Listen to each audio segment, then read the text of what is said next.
देश की सारी जनता जानती है कि राघव चड्ढा ने सिर्फ समोसे का ही मुद्दा नहीं उठाया है। उन्होंने इतने कम समय में आम आदमी के लिए कौन सा मुद्दा नहीं उठाया है। रिचार्ज का मुद्दा, उन्होंने कहा कि रिचार्ज 28 दिन की बजाय 30 से 31 दिन का होना चाहिए और बचा हुआ डाटा अगले दिन के डाटा में जोड़ा जाना चाहिए। एयरपोर्ट पर सस्ते खाने का मुद्दा, बैंकों का मुद्दा, बैंक खाते पर न्यूनतम बैलेंस न रखने पर लगने वाले जुर्माने को खत्म करने की मांग की।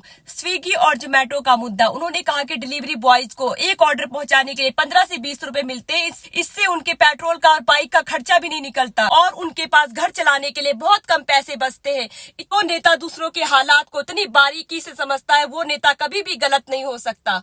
टैक्स सुधार का मुद्दा, उन्होंने कहा कि अभी भी भारत में शादीशुदा जोड़ों को अलग अलग टैक्स पे करना पड़ता है। उन्होंने कहा कि शादीशुदा जोड़ों को ज्वाइंटली टैक्स रिटर्न भरने की सुविधा मिलनी चाहिए और उन्होंने प्राइवेट स्कूलों में बढ़ती हुई फीस के बारे में बात कही। उन्होंने कहा कि जब बच्चा हर साल उसी स्कूल में पढ़ता है तो फिर हर साल री एडमिशन फीस क्यों ली जाती है। राघव चड्ढा ने हमारे देश के लिए इतने कम समय में कौन सा मुद्दा नहीं उठाया है। का मुद्दा, खाने पीने की चीजों में सस्ती और हानिकारक चीजें मिलाकर उन्हें बेचना, और जो खाना हमें जिंदा रखता है अगर वही खाना हमारे शरीर के लिए जहर बन जाए तो ये किसकी जिम्मेदारी है। क्या ये गंभीर मुद्दा नहीं है। संसद में राघव चड्ढा ने सिर्फ समोसे का ही मुद्दा नहीं उठाया, उन्होंने हमारे देश के लिए ऐसे ऐसे मुद्दे उठाए जो भाजपा पार्टी में नरेंद्र मोदी, भाजपा पार्टी में योगी आदित्यनाथ, आम आदमी पार्टी में केजरीवाल और समाजवाद पार्टी में अखिलेश यादव, इन सब पार्टी के लोगों ने आम आदमी के मुद्दे क्यों नहीं उठाए।